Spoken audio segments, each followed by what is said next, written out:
ಸ್ನೇಹಿತರೆ, ಚರಿತ್ರೆ ಮತ್ತೊಂದು ವಿಡಿಯೋಗೆ ನಿಮಗೆಲ್ಲ ಪ್ರೀತಿಯ ಸ್ವಾಗತ. ಸೆಂಟಿನೆಲ್ ದ್ವೀಪದ ಬಗ್ಗೆ ನಿಮಗೆಲ್ಲ ಗೊತ್ತಿರಬಹುದು. ಹೊರಗಿನ ಪ್ರಪಂಚದಿಂದ ಸಂಪೂರ್ಣವಾದ ಸಂಪರ್ಕವನ್ನು ಕಳೆದುಕೊಂಡಿರುವ ಜಗತ್ತಿನ ಏಕೈಕ ಆದಿವಾಸಿ ಜನಾಂಗ ಇರುವ ಪ್ರದೇಶ ಇದು. ಅಲ್ಲಿ ಈಗ ಏನಾಗ್ತಿದೆ, ಅಲ್ಲಿನ ಜನ ಬದುಕೋದಕ್ಕೆ ಏನು ಮಾಡ್ತಾರೆ, ಅವರು ಹೇಗಿದ್ದಾರೆ ಅನ್ನೋದು ಯಾರಿಗೂ ಗೊತ್ತಿಲ್ಲ. ಅಂದಹಾಗೆ ಇವರು ನಮ್ಮ ಭಾರತದ ಅಂಡಮಾನ್ ನಿಕೋಬಾರ್ ದ್ವೀಪ ಪ್ರದೇಶದಲ್ಲಿದ್ದಾರೆ. ಇಂಟ್ರೆಸ್ಟಿಂಗ್ ಸಂಗತಿ ಅಂದರೆ ಸೆಂಟಿನಲ್ ಆದಿವಾಸಿ ಜನಾಂಗ ವಾಸ ಮಾಡ್ತಾ ಇರುವ ಸೆಂಟಿನಲ್ ದ್ವೀಪಕ್ಕೆ ಯಾರಿಗೂ ಪ್ರವೇಶ ಇಲ್ಲ. ಇದಕ್ಕೆ ಭಾರತ ಸರ್ಕಾರ ನಿರ್ಬಂಧ ವಿಧಿಸಿದೆ. ಆದಿವಾಸಿ ಜನಾಂಗಕ್ಕೆ ಯಾವುದೇ ತೊಂದರೆ ಆಗದೆ ಇರಲಿ ಅನ್ನುವ ಕಾರಣಕ್ಕಾಗಿ ಇಂಥದ್ದೊಂದು ನಿರ್ಧಾರ ತೆಗೆದುಕೊಳ್ಳಲಾಗಿದೆ. ಈ ದ್ವೀಪಕ್ಕೆ ಅಪ್ಪಿತಪ್ಪಿ ಕಾಲಿಟ್ಟರು ಅವರು ವಾಪಸ್ ಬರ್ತಾರೆ ಅನ್ನುವ ಗ್ಯಾರಂಟಿ ಇಲ್ಲ. ಇಂತಹ ಸಾಹಸ ಮಾಡಲು ಹೋದವರು ಕೆಲವರು ಶವವಾಗಿ ವಾಪಸ್ ಬಂದಿದ್ದಾರೆ. ಹೀಗಿರುವಾಗ ಕೇವಲ ಲೈಕ್ಸ್ ವ್ಯೂಸ್ಗೋಸ್ಕರ ಯೂಟ್ಯೂಬರ್ ಒಬ್ಬ ಈ ನಿಗೂಢ ದ್ವೀಪಕ್ಕೆ ಕಾಲಿಟ್ಟಿದ್ದಾನೆ. ನಿಷೇಧದ ನಡುವೆಯೂ ಕೂಡ ಈ ನಿರ್ಬಂಧದ ಪ್ರದೇಶಕ್ಕೆ ಹೋಗಿ ಈಗ ಜೈಲು ಪಾಲಾಗಿದ್ದಾನೆ. ಜೀವನದಲ್ಲೇ ದೊಡ್ಡ ರಿಸ್ಕ್ ತೆಗೆದುಕೊಂಡ ಈ ಅಮೇರಿಕನ್ ಯೂಟ್ಯೂಬರ್ ಜಗತ್ತಿನಲ್ಲಿ ಯಾರೂ ಕೂಡ ಮಾಡದ ಸಾಹಸಕ್ಕೆ ಮುಂದಾಗಿದ್ದ. ಜೀವಂತವಾಗಿ ವಾಪಸ್ ಬರ್ತೇನೆ ಅನ್ನುವ ಧೈರ್ಯ ಆತನಿಗೂ ಇರಲಿಲ್ಲ. ಹೀಗೆ ಹೋದ ಯೂಟ್ಯೂಬರ್ ಈಗ ಪೊಲೀಸರ ಅತಿಥಿಯಾಗಿದ್ದಾನೆ. ಅಷ್ಟಕ್ಕೂ ಏನಿದು ಸೆಂಟಿನಲ್ ದ್ವೀಪ? ಇಲ್ಲ ಜನರನ್ನ ಯಾಕೆ ಡೇಂಜರಸ್ ಅಂತ ಕರೀತಾರೆ? ಬುಡಕಟ್ಟು ಜನರು ವಾಸ ಮಾಡ್ತಾ ಇರುವ ಈ ಪ್ರದೇಶಕ್ಕೆ ಪ್ರವೇಶ ನಿಷಿದ್ಧ ಇರೋದು ಯಾಕೆ? ಇಲ್ಲಿಗೆ ಹೋದವರು ಏನಾಗ್ತಾರೆ? ಈಗ ಯೂಟ್ಯೂಬರನ್ನು ಅರೆಸ್ಟ್ ಮಾಡಿರೋದು ಯಾಕೆ? ಎಲ್ಲವನ್ನ ಡೀಟೇಲ್ ಆಗಿ ತೋರಿಸ್ತೀವಿ ನೋಡಿ.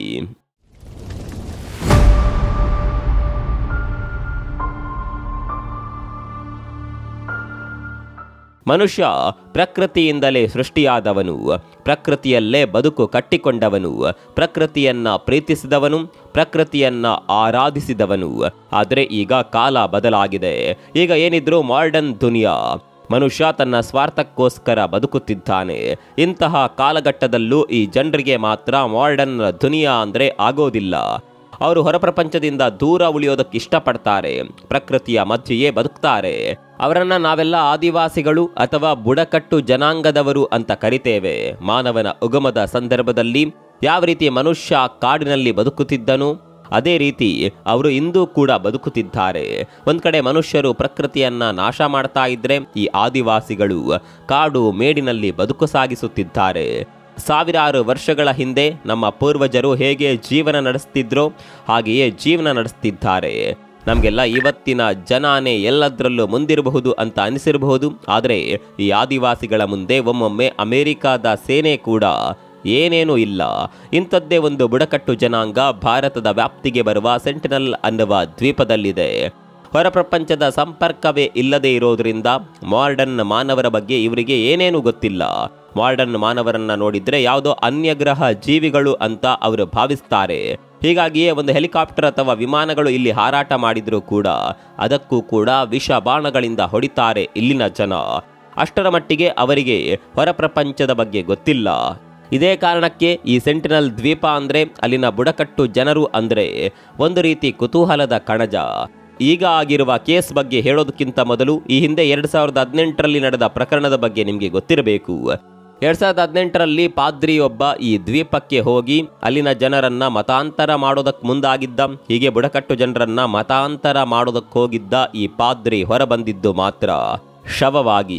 ಈತನನ್ನ ಅಲ್ಲಿನ ಜನ ಬಾಣಗಳಿಂದ ಹೊಡೆದು ಸಾಯಿಸಿ ಬಿಟ್ಟಿದ್ರು. ಈತ ಕೂಡ ಅಮೆರಿಕಾದ ನಿವಾಸಿ. ಸ್ನೇಹಿತರೆ, ನಿಮಗೆ ಗೊತ್ತಿರಲಿ, ಈ ದ್ವೀಪದ ಜನರು ಬೇರೆ ಜನ ಸಮುದ್ರ ತೀರಕ್ಕೆ ಬಂದರೂ ಸಹಿಸೋದಿಲ್ಲ, ಬಾಣ ಬಿಟ್ಟು ಕೊಂದೇ ಬಿಡ್ತಾರೆ. ಇವರ ಜೊತೆ ಸಂಪರ್ಕ ಸಾಧಿಸೋದು ತುಂಬಾನೇ ಕಷ್ಟ, ಯಾಕಂದರೆ ಅವರ ಭಾಷೆ ಯಾರಿಗೂ ಗೊತ್ತಿಲ್ಲ. ಹೀಗೆ ಪಾದ್ರಿಯ ಸಾವಿನ ನಂತರ ಅಮೆರಿಕಾದ ಜನರಿಗೆ ಈ ದ್ವೀಪ ಒಂದು ರೀತಿ ಕುತೂಹಲದ ಕೇಂದ್ರ ಬಿಂದುವಾಗ್ತಾ ಹೋಯಿತು. ಈಗ 7 ವರ್ಷದ ಬಳಿಕ ಮತ್ತೊಬ್ಬ ಅಮೆರಿಕಾದ ಪ್ರಜೆ ಹುಚ್ಚು ಸಾಹಸ ಮಾಡೋದಕ್ಕೆ ಮುಂದಾಗಿದ್ದ. ಅಸಲಿಗೆ ಈತ ಒಬ್ಬ ಯೂಟ್ಯೂಬರ್. ಬೇರೆ ಯಾರು ಕೂಡ ಇಲ್ಲಿವರೆಗೆ ಮಾಡದೇ ಇರೋದನ್ನ, ಹೊಸ ಪ್ರಪಂಚವನ್ನ ಜನರಿಗೆ ತೋರಿಸಬೇಕು ಅನ್ನುವ ಕಾರಣಕ್ಕಾಗಿ ಈ ಯುವಕ ಸೆಂಟಿನಲ್ ದ್ವೀಪಕ್ಕೆ ಹೋಗಿದ್ದ. ಈತನಿಗೆ ಈ ಪ್ರದೇಶದ ಬಗ್ಗೆ ಮೊದಲೇ ಗೊತ್ತಿದ್ದರಿಂದ ಹೆಜ್ಜೆ ಹೆಜ್ಜೆಯನ್ನ ಕೂಡ ಎಚ್ಚರಿಕೆಯಿಂದ ಇಟ್ಟಿದ್ದ. ಮೊದಲು ಬೋಟ್ನಲ್ಲೇ ಕುಳಿತುಕೊಂಡು ವಿಷಲ್ ಹೊಡಿತಾನೆ. ಆ ಸಂದರ್ಭದಲ್ಲಿ ಯಾರು ಕೂಡ ಅಲ್ಲಿ ಕಾಣಲಿಲ್ಲ. ವಿಷಲ್ ಹೊಡೆದ್ರು ಯಾರು ಬಾರದೇ ಇರೋದನ್ನ ನೋಡಿದ ಆತ ಬೀಚ್ ಬದಿಗೆ ಹೋಗಿ ಒಂದು ತೆಂಗಿನಕಾಯಿ ಹಾಗೂ ಕೋಕನ್ನ ಇಡ್ತಾನೆ. ಇಲ್ಲಿ ಈತ ದ್ವೀಪದ ಒಳಗೆ ಹೋಗುವ ಧೈರ್ಯ ಮಾಡಲಿಲ್ಲ. ಒಂದು ವೇಳೆ ಒಳಗೆ ಹೋಗ್ತಾ ಇದ್ರೆ ಹೊರಗೆ ಬರ್ತಾನೆ ಅನ್ನುವ ಗ್ಯಾರಂಟಿ ಇರಲಿಲ್ಲ. ಅದು ಕೂಡ ಈ ಯುವಕನಿಗೆ ಕೇವಲ 24 ವರ್ಷ ವಯಸ್ಸು. ಈತ ಸೆಂಟಿನಲ್ ದ್ವೀಪದ ಜನರಿಂದ ಏನೋ ಬಚಾವಾಗಿ ಬಿಟ್ಟ. ಆದರೆ ಅಂಡಮಾನ್ ಪೊಲೀಸರ ಕಣ್ತಪ್ಪಿಸೋದಕ್ಕೆ ಸಾಧ್ಯವಾಗಲೇ ಇಲ್ಲ. ನಾವು ಆರಂಭದಲ್ಲೇ ಹೇಳಿದಂತೆ ಇದೊಂದು ನಿಷೇಧಿತ ಪ್ರದೇಶ. ಇಲ್ಲಿ ಯಾರೂ ಕೂಡ ಹೋಗೋ ಹಾಗಿಲ್ಲ. ಭಾರತ ಸರ್ಕಾರ ಇಂಥದ್ದೊಂದು ನಿಯಮವನ್ನ ಮಾಡಿದೆ. ಭಾರತೀಯ ಕಾನೂನಿನ ಪ್ರಕಾರ ಈ ದ್ವೀಪದ 3 ಮೈಲುಗಳಷ್ಟು ವ್ಯಾಪ್ತಿಯನ್ನ ಹೊರಗಿನವರ ಪ್ರವೇಶಕ್ಕೆ ನಿಷೇಧಿಸಲಾಗಿದೆ. ಹೊರಗಿನವರ ಮತ್ತು ಸೆಂಟಿನೆಲೀಸ್ ಆದಿವಾಸಿ ಜನಾಂಗಗಳ ಹಿತದೃಷ್ಟಿಯಿಂದ ಹೀಗೆ ಮಾಡಲಾಗಿದೆ. ಮತ್ತೊಂದು ವಿಶೇಷ ಅಂದರೆ ಭಾರತೀಯ ಕಾನೂನಿನ ಪ್ರಕಾರ ರಕ್ಷಿಸಲ್ಪಟ್ಟ ಆದಿವಾಸಿ ಜನಾಂಗಗಳಾಗಿರೋದ್ರಿಂದ ಇವರು ಯಾರನ್ನೇ ಕೊಂದರೂ ಇವರ ಮೇಲೆ ಕೇಸು ದಾಖಲಾಗುವುದಿಲ್ಲ. ಬದಲಿಗೆ ಈ ದ್ವೀಪಕ್ಕೆ ಕಾಲಿಟ್ಟವರ ಮೇಲೆ ಕೇಸ್ ದಾಖಲಾಗುತ್ತೆ. ಇದೆಲ್ಲ ಇರಲಿ, ಈತನನ್ನು ಅರೆಸ್ಟ್ ಮಾಡಿದ್ದು ಹೇಗೆ ಅಂತ ಕೇಳಿದರೆ ಮೀನುಗಾರರು ಈತನ ಚಲನವಲನವನ್ನು ಗಮನಿಸ್ತಾರೆ. ಎಲ್ಲಿಗೆ ಹೋಗ್ತಾ ಇದ್ದೀಯಾ, ಎಲ್ಲಿಂದ ಬಂದಿದ್ದು ಅನ್ನುವ ವಿಚಾರಣೆ ಮಾಡ್ತಾರೆ. ಆ ಸಂದರ್ಭದಲ್ಲಿ ಅವರಿಗೆ ಅನುಮಾನ ಬಂದಿರೋದ್ರಿಂದ ಹೆಚ್ಚು ತಡ ಮಾಡದೆ ಅಂಡಮಾನ್ ಪೊಲೀಸರಿಗೆ ಮಾಹಿತಿ ಕೊಡ್ತಾರೆ ಮೀನುಗಾರರು. ಹೀಗೆ ಯೂಟ್ಯೂಬರ್ ಅರೆಸ್ಟ್ ಆಗ್ತಾನೆ. ಇಂಟ್ರೆಸ್ಟಿಂಗ್ ಸಂಗತಿ ಏನು ಗೊತ್ತಾ, ಈತ ಸೆಂಟಿನಲ್ ದ್ವೀಪಕ್ಕೆ ಕಾಲಿಟ್ಟಿದ್ದು ಪ್ರೂವ್ ಆಗಿ ಬಿಟ್ಟರೆ ಬರೋಬ್ಬರಿ 8 ವರ್ಷಗಳ ಕಾಲ ಜೈಲು ಶಿಕ್ಷೆಯಾಗುತ್ತೆ. ಇಂಥದ್ದೊಂದು ಕಠಿಣ ಕಾನೂನನ್ನು ಭಾರತ ಮಾಡಿದೆ. ಸ್ನೇಹಿತರೆ, ನಿಮಗೆ ಗೊತ್ತಿರಲಿ, 2004ರಲ್ಲಿ ಸುನಾಮಿ ಆರ್ಭಟ ಮಾಡಿದ ಸಂದರ್ಭದಲ್ಲಿ ಹೆಲಿಕಾಪ್ಟರನ್ನು ಸೆಂಟಿನಲ್ ದ್ವೀಪಕ್ಕೆ ರವಾನಿಸಲಾಗಿತ್ತು.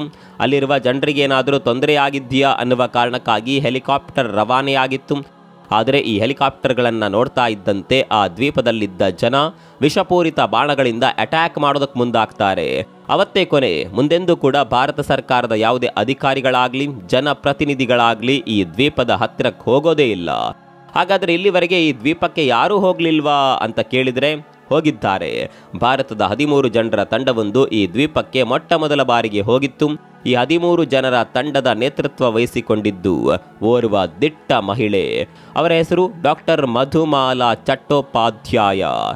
ಇವರು ತಮ್ಮ ತಂಡದೊಂದಿಗೆ 1991ರಲ್ಲಿ ಈ ಅಪಾಯಕಾರಿ ದ್ವೀಪಕ್ಕೆ ಹೋಗಿದ್ದರು. 1991ರ ಜನವರಿ 4ರಂದು ಬೆಳಗ್ಗೆ 8 ಗಂಟೆ ಸುಮಾರಿಗೆ ಈ ತಂಡ ದ್ವೀಪದ ತೀರದ ಸಮೀಪ ತಲುಪಿತ್ತು. ಹೊಗೆ ಕಾಣಿಸುತ್ತಿದ್ದ ದಿಕ್ಕಿನೆಡೆಗೆ ಸಾಗಿತ್ತು. ತುಸು ದೂರ ಹೋಗುತ್ತಿದ್ದಂತೆ ಹಠಾತ್ತಾಗಿ ಬುಡಕಟ್ಟು ಜನರ ಗುಂಪು ಎದುರಾಯಿತು. ಅವರಲ್ಲಿ ಹೆಚ್ಚಿನವರು ಪುರುಷರು. 4 ಬಳಿ ಆಯುಧಗಳಿದ್ದವು. ಆದರೆ ಅವರನ್ನ ತಣ್ಣಗೆ ಮಾಡೋದಕ್ಕೆ ಈ ತಂಡದ ಬಳಿ ಒಂದು ಐಡಿಯಾ ಇತ್ತು. ಅದೇ ತೆಂಗಿನಕಾಯಿ. ಈ ದ್ವೀಪದಲ್ಲಿ ತೆಂಗಿನಕಾಯಿ ಬೆಳೆಯೋದಿಲ್ಲ. ಹಾಗಾಗಿ ತೆಂಗಿನಕಾಯಿಯನ್ನ ತೋರಿಸಿದ್ರೆ ಅಲ್ಲಿನ ಜನ ಶಾಂತರಾಗ್ತಾರೆ. ತಂಡದ ಸದಸ್ಯರು ತಮ್ಮ ಬಳಿ ಇದ್ದ ತೆಂಗಿನಕಾಯಿಗಳನ್ನು ನೀರಿಗೆ ಹಾಕಿದ್ರು. ಅಚ್ಚರಿ ಅಂದರೆ ಸೆಂಟಿನಾಲಿಸ್ ಜನರು ಕೂಡಲೇ ಅವುಗಳನ್ನು ಪಡೆದುಕೊಳ್ಳಲು ಧಾವಿಸಿದ್ರು. ಕೊನೆಗೆ ಇದ್ದ ಎಳೆನೀರುಗಳೆಲ್ಲವೂ ಖಾಲಿಯಾಯಿತು. ಹಡಗನ್ನ ಸಮೀಪದಲ್ಲಿ ಲಂಗರು ಹಾಕಿ ನೆಲಕ್ಕಿಳಿದ್ರು. ಆಗಲೇ ಒಬ್ಬ ಯುವಕ ಹಡಗಿನತ್ತ ಓಡಿ ಬಂದಿದ್ದ. ಉಳಿದವರು ಅವರ ಹಿಂದೆ ಬಂದರು. ಬೀಚ್ನ ಒಂದು ಬದಿಯಲ್ಲಿ ಮತ್ತೊಬ್ಬ ಯುವಕ ಅವರತ್ತ ಬಿಲ್ಲನ್ನ ಎದೆಗೇರಿಸಿ ಬಾಣ ನೆಡಲು ಸಿದ್ಧನಾಗಿದ್ದ. ಕೂಡಲೇ ಅಲ್ಲಿದ್ದ ಮಹಿಳೆಯೊಬ್ಬರು ಆತನನ್ನ ತಳ್ಳಿದ್ಲು. ಬಾಣ ನೀರಿನೊಳಗೆ ಬಿತ್ತು. ಅವರನ್ನ ರಕ್ಷಿಸಬೇಕೆಂಬ ಉದ್ದೇಶ ಆಕೆಯಲ್ಲಿ ಇತ್ತು ಎನಿಸುತ್ತೆ. ತಂಡದವರೆಲ್ಲರೂ ನೀರಿಗಿಳಿದರು. ಅಲ್ಲಿ ಬಿದ್ದಿದ್ದ ಕೆಲವು ಎಳೆನೀರುಗಳನ್ನು ತೆಗೆದುಕೊಂಡು ಖುದ್ದಾಗಿ ಸೆಂಟಿನಲಿಗಳ ಕೈಗೆ ನೀಡಿದ್ರು. ಅಲ್ಲಿಂದ ಆ ತಂಡ ವಾಪಸ್ ಬಂದಿತ್ತು. ಫೆಬ್ರವರಿ 21ರಂದು ಮತ್ತೊಮ್ಮೆ ಈ ತಂಡ ಅಲ್ಲಿಗೆ ತೆರಳಿದಾಗ ಅವರನ್ನ ಗುರುತಿಸಿ ಬಾಣಗಳನ್ನು ಕೆಳಗಿಟ್ಟಿದ್ದರು. ಎಳನೀರು ತೆಗೆದುಕೊಳ್ಳಲು ಹಡಗು ಹತ್ತಲು ಓಡಿ ಬಂದರು. ಇದೇ ಕೊನೆ. ಮತ್ತೆಂದು ಈ ದ್ವೀಪಕ್ಕೆ ಹೋದವರು ವಾಪಸ್ ಜೀವಂತವಾಗಿ ಬಂದೇ ಇಲ್ಲ. ಈಗ ಈ ನಿಗೂಢ ದ್ವೀಪಕ್ಕೆ ಹೋದ ಯೂಟ್ಯೂಬರ್ ಜೈಲು ಸೇರಿದ್ದಾನೆ. ಅದೇನೇ ಇರಲಿ, ಇಂತಹ ಬುಡಕಟ್ಟು ಜನರಿಗೆ ಯಾವತ್ತೂ ತೊಂದರೆ ಕೊಡೋದಕ್ಕೆ ಹೋಗಬಾರದು. ನಿಮ್ಮ ಪ್ರಕಾರ ಈ ದ್ವೀಪಕ್ಕೆ ಪ್ರವೇಶ ನಿಷೇಧ ಮಾಡಿರುವ ನಿರ್ಧಾರ ಎಷ್ಟರ ಮಟ್ಟಿಗೆ ಸರಿ? ಕಾಮೆಂಟ್ ಮಾಡಿ.